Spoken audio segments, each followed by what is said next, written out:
Mungkin dari yang pertama dulu nih Pak, tarekah Naksabandia niku apa? Secara umum kalau torekoh itu ilmu yang digunakan atau dipakai untuk mengetahui tentang nafsu, tentang jiwa,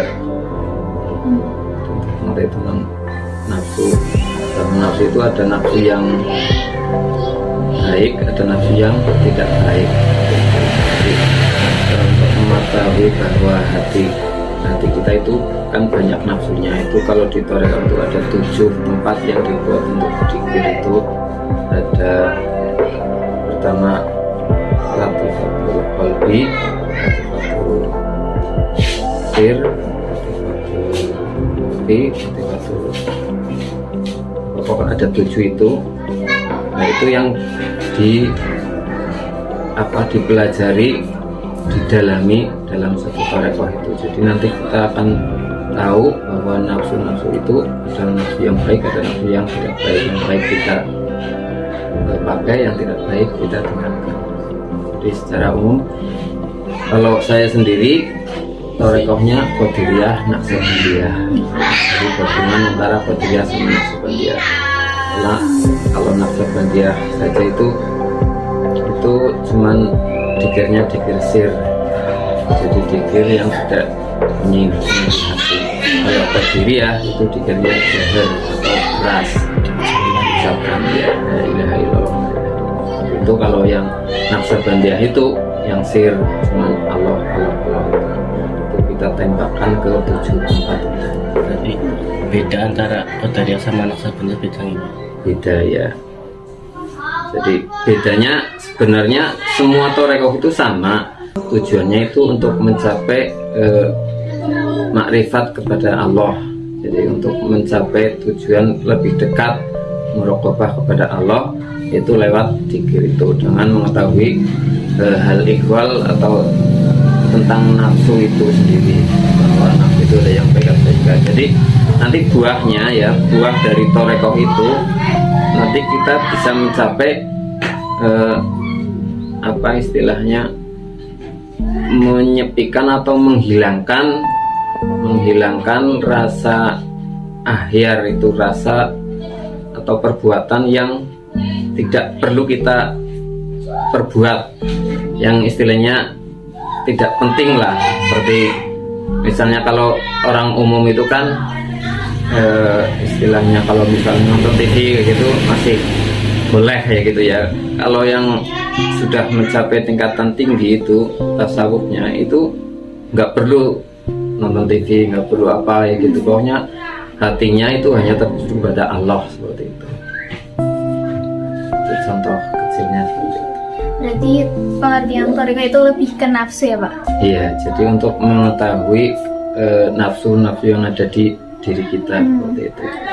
Jadi untuk istilahnya torikoh sendiri artinya kan jalan, jadi jalan untuk menuju ke Allah, seperti itu. Nah untuk menuju ke Allah itu kita harus mengetahui nafsu-nafsu yang ada di tubuh kita, yang baik kita laksanakan, yang tidak kita singkirkan, seperti itu. Jadi tujuannya ke Allah, tapi istilahnya apa, langkahnya itu kita menyingkirkan nafsu-nafsu yang tidak baik, seperti itu. Jadi untuk mempelajari nafsu-nafsu yang ada di tubuh kita, seperti itu.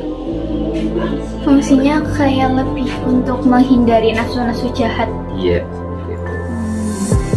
Nah, di dalam torekoh itu nanti dilatih istilahnya untuk menyingkirkan nafsu-nafsu itu kan, walaupun kita tahu ya, orang awam juga tahu bahwa nafsu amarah, nafsu iri, dengki dan sebagainya itu tidak baik ya. Tapi pada prakteknya sering tetap kita laksanakan, seperti itulah. Dalam ilmu torekoh itu, tasawuf itu nanti kita diajari sedikit demi sedikit supaya menghilangkan rasa itu, seperti itu. Jadi dengan zikir itu, jadi senjatanya itu dengan zikir kita tembak terus ke tempat-tempat nafsu-nafsu tersebut, itu nanti dengan sendirinya akan dapat meninggalkan nafsu jelek. awal mulanya kenapa sih Bapak mau apa ya, ada keinginan untuk menganut thariqah? Pertama keinginan untuk masuk ke thariqah itu ya dengan melihat, karena di lingkungan saya sering saya ikut melihat mereka yang sudah berthariqah itu melaksanakan pikiran itu maupun baik zikir jahar maupun zikir sir hati itu kayaknya enak seperti itu lah. Terus sering ikuti pengajian istilah pas acara khol thariqah itu kan ada pengajiannya. Pengajian itu si kiai tersebut, si mubalik tersebut menerangkan tentang ilmu thariqah tersebut. Jadi ilmu thariqah ini seperti ini, tujuannya untuk ini. Nah, jadi tidak harus orang yang sudah tua yang ikut thariqah, tidak harus orang yang sudah benar-benar istilahnya ibadahnya mumpuni, yang benar-benar sudah baik sekali itu yang masuk thariqah, sebenarnya enggak. Jadi sambil jalan ilmu syariat kita pakai walaupun belum baik sekali, itu kita imbangi dengan tasawuf, dengan thariqah tersebut. Jadi syariatnya tetap jalan, bukan berarti thariqah itu nanti kalau sudah dijalankan syariatnya ditinggalkan, itu enggak. Syariat tetap seperti sholat, puasa dan sebagainya itu tetap kita jalankan. Nah, thariqah ini untuk membina hati kita. Kalau syariat kan istilahnya ibadah yang tauhid, ya sholat itu kan kegiatan tauhid lah. Hatinya kita masuki ke thariqah tasawuf itu. Jadi keinginan saya pertama itu muncul ya karena sering melihat itu kayaknya istilahnya apa ya, adem lah, istilahnya enak dirasa ya gitu. Terus sering mendengar pengajian-pengajian tentang thariqah seperti itu. Jadi saya memberanikan diri dengan mantap, juga dengan bimbingan guru otomatis, karena thariqah itu harus baiat atau harus menghadap ke seorang guru atau mursyid. Sampai saat ini Bapak berarti udah kayak merasakan kemanfaatannya. Iya, benar. Selama ini setelah saya masuk, pada awalnya masih biasa ya, karena ya maklum lah orang awam. Di samping itu juga saya mungkin karena jauh dengan guru saya jadi jarang komunikasi, paling-paling kalau pas kawan kita ngaji ya gitu. Kalau enggak ya saya amalkan apa yang sudah diajarkan seperti itu, dan hasilnya memang benar. Di hati itu terasa lebih lebih tenang. Benar, di Quran itu ada kata-kata yang berbunyi yang artinya, pokoknya yang artinya saya lupa ya, yang artinya zikir itu bisa membuat hati tenang. Ala bidzikrillahi tatmainul qulub ya. Ketahuilah bahwa dengan berzikir hati akan menjadi tenang. Benar-benar itu saya merasakan. Terus saya merasakan yang istilahnya luar biasa itu pas kejadian saya masuk rumah sakit dengan penyakit paru-paru. Jadi disedot dari belakang sini, ada cairannya di paru-parunya. Nah itu saya saat itu merasa tidak, istilahnya tidak protes pada Allah loh. Biasanya kan kalau apa-apa kena musibah ya gitu ya, ini tidak menerima loh. Nah saat itu alhamdulillah saya merasa istilahnya tenang-tenang saja gitu, merasa menerima bahwa saya memang sedang diberi sakit seperti itu. Jadi pikiran saya lebih tenang. Terus kedua, habis itu selesai pengobatan 1 tahun, saya kena kecelakaan lagi, jatuh dari tangga, ini patah semuanya.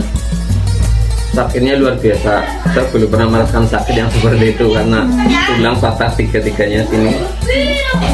Nah, itu untuk diam saja seperti ini juga sakit, apalagi digerakkan. Nah itu alhamdulillah saya juga merasakan seperti itu. Jadi tidak merasa mengeluh bahwa ya Allah jadi aku begini. Saya alhamdulillah itu menerima. Sepanjang jalan dari rumah menuju ke rumah sakit itu istighfar terus, astagfirullah. Nah, setelah semua itu saya jalani, saya tanyakan kepada seseorang yang tahu tentang ilmu tasawuf. Ternyata itu yaitu ujian bagi seorang yang sedang merambah ke ranah tasawuf. Jadi akan diuji seberapa penerimaan orang tersebut kepada takdir Allah, seperti itu. Jadi alhamdulillah saya sudah lebih bisa menerima takdir Allah apapun yang terjadi pada saya, seperti itu. Bapak udah lama ya manutnya? Udah lama. Sudah. Ini pas jatuhnya sudah sekarang berarti sudah 2 tahun. 2 tahun. Ketika masuk Toreko apa ada amalan-amalan? Iya, otomatis ketika kita masuk Toreko kan kita menghadap guru mursyid ya. Nah, di situ kita dibengat atau istilahnya dijanji bahwa kita akan mengamalkan apa yang ada di Toreko